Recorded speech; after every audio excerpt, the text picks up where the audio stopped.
Hi everybody, এই ভিডিওতে আমি ডিপ্লোমার WBA-CT CST ফিফথ সেমের মার্চ 2023 একটা কোয়েশ্চেন ডিসকাস করছি। তো state Arden theorem construct a regular expression from the following DFA using Arden theorem. তো এই কোয়েশ্চেনটা 2+6 মার্কসে দেওয়া আছে। 2 মার্কসে আর্ডেন থিওরিমটাকে স্টেট করার জন্য এবং প্রবলেমটা সলভ করার জন্য 6 মার্কস। তো এই ধরনের কোয়েশ্চেন এক্সামে খুব আসে। তো এই কোয়েশ্চেনটা আমি ডিটেল ডিসকাস করছি। দেখো, প্রথমে স্টেটটা করছি। তো এই আর্ডেন থিওরিমের প্রুফটাও আছে এক্সামে, খুবই বারবার আসে। তো আমি এখানে যেহেতু কোয়েশ্চেনটা 2+6-এ আছে, অনলি আর্ডেন থিওরিমটা স্টেট করছি অ্যান্ড এর প্রবলেমটা সলভ করাচ্ছি। দেখো, আর্ডেন থিওরিম কীভাবে কাজে লাগে। Let P and Q, capital P and capital Q আর টু রেগুলার এক্সপ্রেশন। এখানে PQ দুটো রেগুলার এক্সপ্রেশন, দুটোকে রেগুলার এক্সপ্রেশন হতে হবে। ওভার এনি অ্যালফাবেট সামিশন, যে কোনো একটা অ্যালফাবেটের উপর দুটোকে রেগুলার এক্সপ্রেশন হতে হবে। And if P does not, এবং পিকে নাল হওয়া চলবে না, পিকে এমটি হওয়া চলবে না। And then the following expression R equal to Q plus RP, এবং এইভাবে যদি থাকে সেটা R equal to Q plus RP। তার মানে আমি দেখতে পেলাম এখানে আরটা যেটা রেগুলার এক্সপ্রেশন, কিউ আর পি দুটো রেগুলার এক্সপ্রেশন, কিন্তু পিকে নাল হওয়া চলবে না, যেটা আর এর সাথে আছে সেটা নাল হওয়া চলবে না। তো যদি নাল না হয় তাহলে আমার কাছে কি সলিউশন আছে, তাহলে সলিউশন আছে আর ইকুয়াল টু কিউ, কিউটা থাকলো, আর আর এর সাথে যে পিটা আছে সেটা স্টার হয়ে যাবে। পিটাকে নাল হওয়া চলবে না।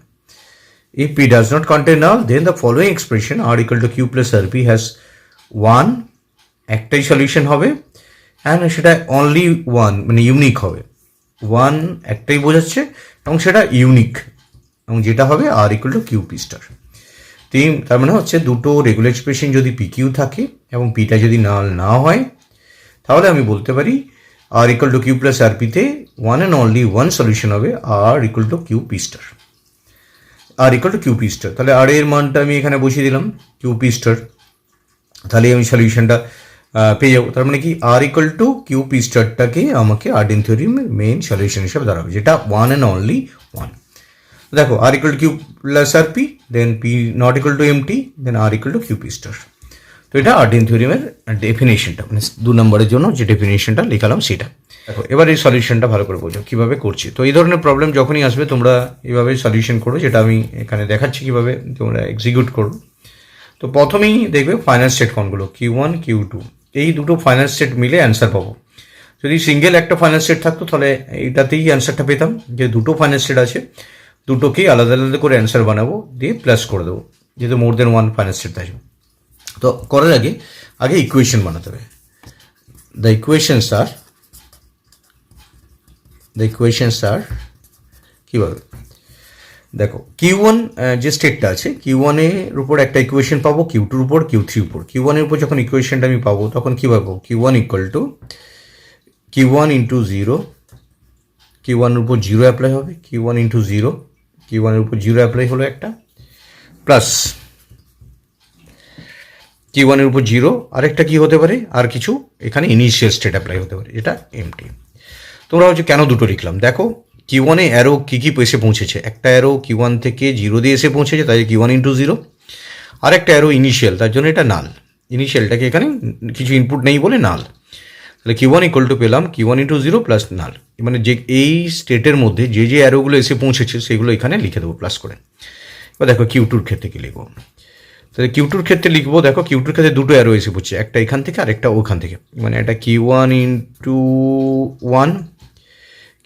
1 প্লাস এখান থেকে এটা এসছে Q2 ইন্টু 1, এটা Q1 থেকে 1 দিয়ে এসছে একটা ইনপুট, তাহলে Q1 থেকে 1, আর একটা আছে Q2 থেকে 1 দিয়ে এসছে, আর কোনো ইনপুট আসেনি, তাহলে এটা পেয়ে গেলাম Q2।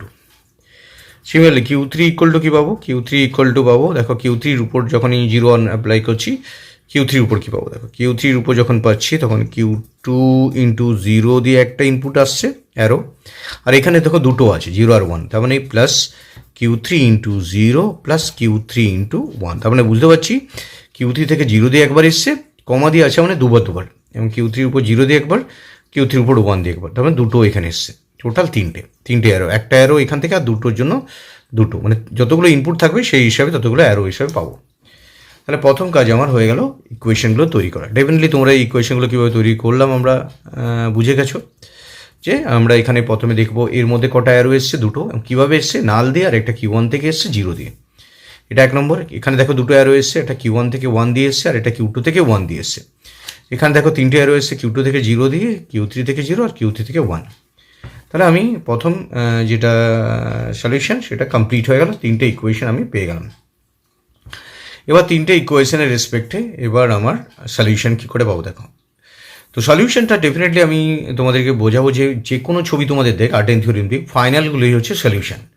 তো ফাইনালে কীভাবে পাবে দেখো, এই ইকুয়েশনটা যদি তুমি কনসিডার করো, এখানে দেখো আর্ট অ্যান্ড থিওরিম অ্যাপ্লাই করতে পারবে। ফ্রম 1 নম্বর ইকুয়েশন থেকে যদি দেখো, তাহলে দেখো 1 নম্বর ইকুয়েশন থেকে কী পাচ্ছি, Q1 = Q1 × 0, তার মানে Q1 = Q1 × 0 প্লাস এমটি। এখানে যে আর্ট অ্যান্ড থিওরিম অ্যাপ্লাই করতে পারো। দেখো এটা আর ভাবো, এটা আর তাহলে পাচ্ছ, আর এর সাথে যে থাকে পি, আর এটা কিউ। তাহলে নিয়ম অনুযায়ী কী হয়, কিউ পি স্টার, কিউ মানে এমটি, পি স্টার মানে 0 স্টার। আর আমরা জানি এমটি × 0 স্টার মিন হচ্ছে 0 স্টার। তাহলে আমি Q1 পেয়ে গেলাম 0 স্টার, মানে Q1টা 0 স্টার এক্সপ্রেশনটাকে স্যাটিসফাই করবে। তাহলে 1 নম্বর থেকে আমি ডাইরেক্টলি পেয়ে গেলাম, এটা তো খুব ইজিভাবে আমি পেয়ে যাচ্ছি, R = R × P + Q। তাহলে এটা 1 নম্বর থেকে পেয়ে গেলাম। এবার আমি Q2 থেকেও সলিউশন বার করবো। Q2 থেকে যদি সলিউশন বার করি, আর Q3টা কি কাজে লাগবে আমার দেখে নিই। দেখো Q2 থেকে সলিউশন বার করতে Q1 যেহেতু অলরেডি বেরিয়ে গেছে, তাহলে তুমি এখানে Q1 এর মান বসিয়ে দিতে পারো, আর এটা আছে যেরকম আছে পড়ে আছে। তাহলে দেখো এটা কিন্তু তোমাকে যখন করবে তখন নিজে থেকে ভেবে ভেবে করো কোনটাতে কীভাবে ইকুয়েশন বেরোতে পারে। এই 3 নম্বরটা কি কাজে লাগবে, যদি কাজে না লাগে সেটাকে ব্যবহার করা প্রয়োজন নেই। Q2টাকে দেখো এবার ফ্রম 2 নম্বরতে কী পাচ্ছি, Q2 = Q1 × 1। আমরা জানি Q1 × 1 প্লাস Q2 × 1। এবার দেখো Q1 এর মান কী জানি, Q1 এর মান 0 স্টার, তাহলে 0 স্টার বসিয়ে দিলাম × 1 প্লাস Q2 × 1। তো Q1 এর মান আছে এখানে, দেখো Q1 এর যে মানটা পাচ্ছি 0 স্টার বসিয়ে দিয়েছি, আর এখানে 1 1 এর মধ্যেই আছে, Q2 × 1 আছে। এবার ওই আর্ট অ্যান্ড থিওরিম আবার দেখো অ্যাপ্লাই করতে পারছি কীভাবে। তো এটা আর আর আর সেম আছে, তাহলে আর এর সাথে যেটা থাকে সেটা পি, আর এটা হচ্ছে কিউ। তার মানে ফর্মুলা অনুযায়ী কিউ পি স্টার, তার মানে কিউটা যেটা আছে সেটা এটা ধরেছি পুরোটা মিলে কিউ, পি স্টার মানে 1 স্টার। সবসময় আর্ট অ্যান্ড থিওরিমটাকে ফলো করবে, যেটা R = Q + RB, এটাকে খুঁজে বেড়াবে যে কোথায় কোনটা আর কী হয়, যেটা সেম থাকে সেটা আর কিউপি। তার মানে পি স্টার মানে হচ্ছে এইদিকে স্টার, পি স্টার যেটা হচ্ছে এখানে 1 স্টার, কিউ পি স্টার। কিউটা যেটা পুরোটা কিউ ধরেছি, আর এটা পি, তাহলে P star, Q P star. এবার এটা আমি লিখে নিলাম, তাহলে এই দুটো সলিউশন আমি পেয়ে গেলাম। দেখো এটাকে আর একটু সিম্পলিফাই করতে পারো, জানো যে 0 স্টার × 1 স্টার মানে স্টার, মানে অ্যাকচুয়ালি এখানে লিখে দেবে যে আর স্টার মানে আমরা জানি আর স্টার। এটাকে একটু সিম্পলিফাই করে নিলাম, এটা না করলেও চলতো, কিন্তু করে নিলে বেটার হয় সবসময়। এটা 1 স্টার মিন হচ্ছে আর স্টার। তাহলে আমি দুটো সলিউশন পেয়ে গেলাম, একটা Q1 দিয়ে, একটা Q2 দিয়ে। ফাইনালি তো Q3টা আমার কাজে লাগছে না, কেন কাজে লাগছে না, কারণ আমরা দেখতে পাচ্ছি এখানে দুটোতেই ফাইনাল স্টেট আছে, দুটোতেই আমার সলিউশন পাবো। মোর দেন 1 ফাইনাল স্টেট থাকলে দুটো মিলিয়ে সলিউশন হয়, একটা থাকলে যদি ধরো Q1টা ফাইনাল, তাহলে এখানে আমি থেমে যেতাম, এটাই অ্যান্সার হতো, বা এটা যদি হতো তাহলে এটাই অ্যান্সার হতো। কিন্তু যেহেতু দুটোতেই ফাইনাল স্টেট, দুটোকে প্লাস করে দেবো, প্লাস মানে union. So the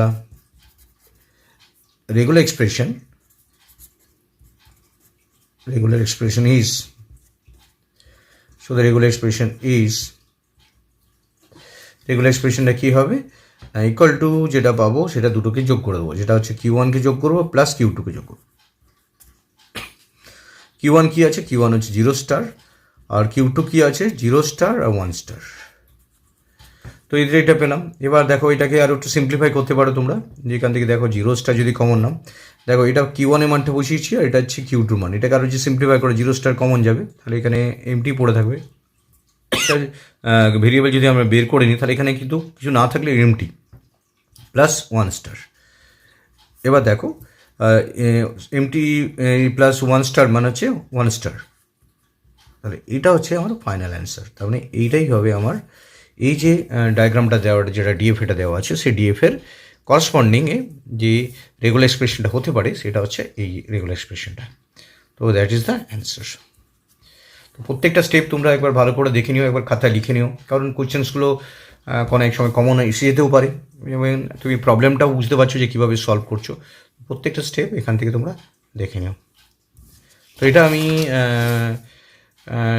ডিপ্লোমার previous question paper 2023 মার্চে যে কোয়েশ্চেনটা এসেছিলো সেটা 2+6 মার্কসের সেটা সলভ করলাম। Thank you for watching this video, share and subscribe it.